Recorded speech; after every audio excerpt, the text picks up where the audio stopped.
Hello guys, আসসালামু আলাইকুম। আশা করি সকলে ভালো আছেন। আমরা আলহামদুলিল্লাহ অনেকটা ভালো আছি। আলহামদুলিল্লাহ আরও একটা সুন্দর সকালের দেখা আল্লাহ আমাদের মিলিয়ে দিলেন।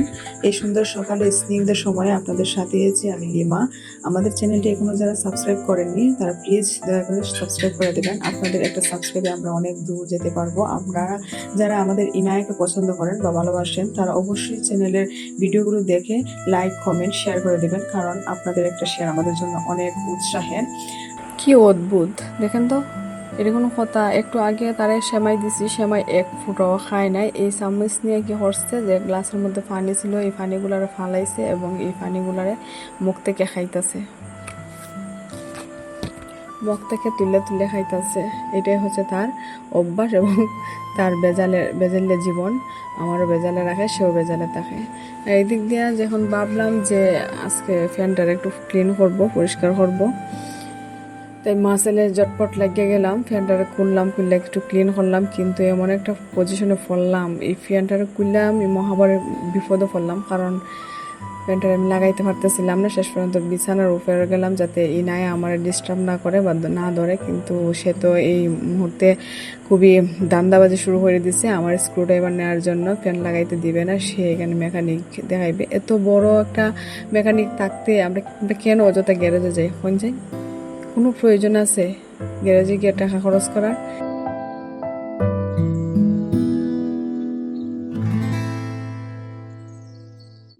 মেকানিক আমার ঘরেই আছে, তাই না?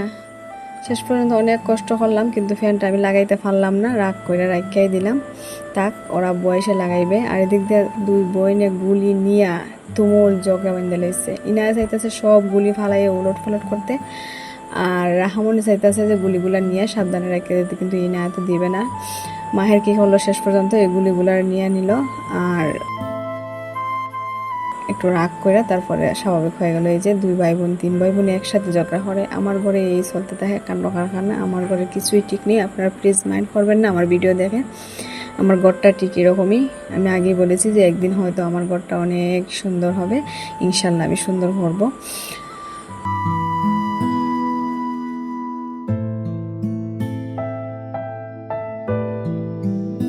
হাঁসগুলো আপন মনে কত সুন্দর করে দুলতেছে, খেলতেছে, সাঁতার কাটতেছে। আমার মেয়ের নিয়ে আমি একটু বাইরে ছিলাম, ইনায়া প্রচুর রান্না করতেছিল, তাই ভাবলাম যে একটু বাইরের আবহাওয়াটা লাগাই। যেই মাত্র আমি বাইরেছি আমার হাঁসগুলো দেখেন সুসুর করে আমার কাছে চলে আইতেছে। আমরা দেখলেই তারা চলে আসে খাওয়ার জন্য, কিন্তু এখন তো খাওয়ার সময় না। তাই রাহামনির বললাম যে এগুলো ডাকাই দেও বা দূর হইরা দেও, সে দূর হইরা দিয়া দিল।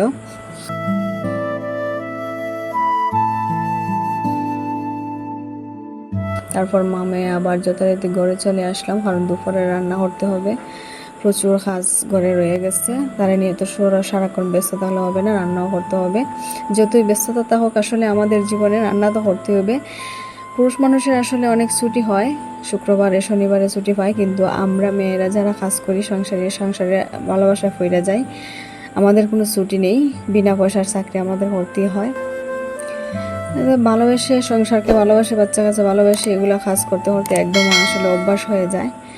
আর আমার দুই গোয়েন্দা সংস্থার মানুষ দুইজন সিআইডি টিম এখানে কি যেন হারাইছে, ডিম না কি জানি একটা ফালাই দিছে, কুস্তাছে, একদম তদন্ত করে কুস্তাছে।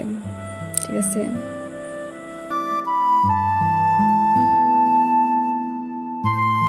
রান্না করে আইসা কোনো আমার কোনো দিনই শান্তি হয় না। দুইজন আমার ফাঁসন লাগিয়ে থাকে। একজন তো মনে হয় সব সময় আমার কাজে হেল্প করতে চায়, কিন্তু কাজ আসলে বাইরে যায়। এই যে আমার পেঁয়াজ কুটুরি দিয়ে সে আলুর ভর্তা করতেছিলাম, আজকে আর কিছু না। হ্যাঁ, গতকালকে যেহেতু আমরা রাজহাঁস খাইছি, বাড়ি খাওয়ান খাইছি, আজকে পাতলা খাওয়ান খাইব। তাই আমরা ভাবলাম যে আমি ভাবলাম ডাল, আলুর ভর্তা আর বেগুনের ভর্তা করি। যেহেতু ভিডিওটা অনেক লম্বা হয়ে যাবে, তাই আমি রান্নার কোনো ভিডিও আমি শেয়ার করব না। এখন জাস্ট আমি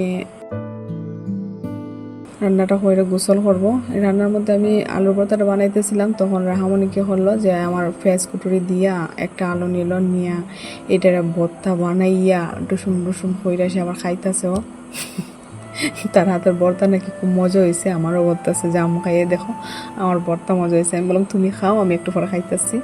এদিক দিয়ে আমি রান্না বসাইছিলাম, কিন্তু এই ডিমের একজন ডিমওয়ালা আইছে, ভাবলাম যে তাড়াতাড়ি কিছুদিন ধরে ডিম নাই ঘরে, দেশি মুরগিও ডিম দিতেছে না, তাই জরুরি ভিত্তিতে ডিম নিয়ে আসি। ডিম নিয়ে আসার পরে রান্নাবান্না শেষ করে যখন বাইক চলে গেলাম, ইনারে কিন্তু আমি এই সুযোগে ঘুম পাড়াইছিলাম।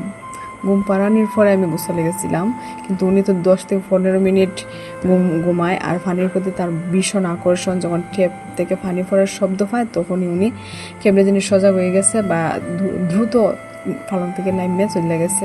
আমি চোখের পলক মারতে মারতে তারে দেখে তো আমি হঠাৎ করে দেখে আমি পুরাই ভয় পেয়ে গেছি। আর আমি বৃষ্টির পানি আনছিলাম, কারণ বৃষ্টির পানি মাথার দেই, রাহারও মাথার দিয়ে, আমিও মাথার দিই। আমাদের টিউবওয়েল তো ডিপ টিউবওয়েল না, যেহেতু মাথা চুল নষ্ট হয়ে যায়, প্রচুর চুল নষ্ট হয়েছে, তাই বৃষ্টির পানি আনছিলাম। সব পানি ফালাই টালাই গোসল টোসল শেষ করে যখন আসলাম, একটু ক্রিম মাখার মধ্যে আমার শান্তি নেই, জানেন। এই যে ক্রিমটা কই থেকে জানি উনি দেখছে যে আমি ক্রিম মাখছি বা ক্রিম কোনোদিন লাগাইছিলাম। আমি সচরাচর এত ব্যস্ত থাকি যে ক্রিমও লাগানোর সময় পাই না, এতটাই ব্যস্ত থাকি। উনি তো ক্রিম পাইয়ে মহা খুশি, ক্রিম নিয়া ক্যামেরাটা অন ছিল আর আমি অন্য রুমে ছিলাম। আয়সা দিয়ে কি ফুরাই অবাক, উনি লাগাইয়া ক্রিম রে ফুরা মাখতেছে, মুখে দিতেছে, মাঝে মধ্যে খাওয়ারও চেষ্টা করতেছে। রাহামনের দমক দিতেছিল যে মুখে দিতেছে না, মুখে খাইতে পারতেছে না, কিন্তু মুখে তো আমার ফুল ক্রিমটা নিয়েই নষ্ট করে ফেলাই দিচ্ছে। কই থেকে যে এই আজগুবে জিনিসগুলো আবিষ্কার করে আর আমার জন্য এই যে দেখেন দেখেন দেখেন কি হঠাৎ, এটা কোনো কথা? কিরে ভাই, পাগল হওয়ার তো অনেক রাস্তা ছিল, কিন্তু মা হয়ে পাগলিত হইলো শেষ পর্যন্ত। যাই হোক, অনেক যুদ্ধ করলাম, তার ক্রিম নিলাম, নেওয়ার পরে অনেক কিছু হইলো, বিকাল হয়ে গেল শেষ পর্যন্ত। আরেকজন মেহমান এসেছিল, তারা আমি চানাচুর, চিপস, চানাচুর এবং ডালমুড়ি দিয়ে মিক্স করে মাখাই দিয়েছিলাম, পেঁয়াজ কাঁচামরিচ দিয়ে। এগুলো রয়ে গেছে, বাচ্চা কাচ্চারা বললাম যে এগুলোই খাও না, ওনারা এগুলো খাইবে না। তারা বলতেছে যে আমাদের নতুন করে নুডলস বানিয়ে দাও, নুডলস না হলে খাবো না। বর্তমান যুগের বাচ্চা কাচ্চা বলে কথা, ভীষণ জেদি, যেটা বলে এটাই করা লাগে। আর আমি তো মা, ফেলতে পারি না, তাই ঝটপট নুডলসের রেডি করলাম। এই টমেটোগুলো দেখেন ভীষণ লাল, কিন্তু ভীষণ লাল, খুব সুন্দর লাগছে। আমি তো কাঁচা টমেটো অনেক খাইতে পারি, কে কে পছন্দ করো অবশ্যই কমেন্ট বক্সে জানাই। টমেটো যারা খাও কাঁচা, আমি খাই, এই যে অনেক মজা লাগতেছে। আমি একটা টুকরা কিন্তু খাই নিলাম। আর এই আমি নর্মাল নুডলস যেভাবে আমি রান্না করি আপনাদের সাথে রান্না বান্না শেয়ার করি, আর যেহেতু আমার ব্লগিং চ্যানেল, আমি সব কিছু শেয়ার করার মধ্যে এটাও আমার পরে, তাই নর্মাল রান্না বান্না শেয়ার করি। টমেটো, কাঁচামরিচ, পেঁয়াজ, ডিম দিয়ে সবাই জানি নুডলস রান্না করি আমরা। তারপর আমরা চলে গেলাম, নুডলস রান্না করলাম। তেল দিয়ে দিলাম, নুডলসটার মধ্যে পেঁয়াজ কুচি দিয়ে দিলাম।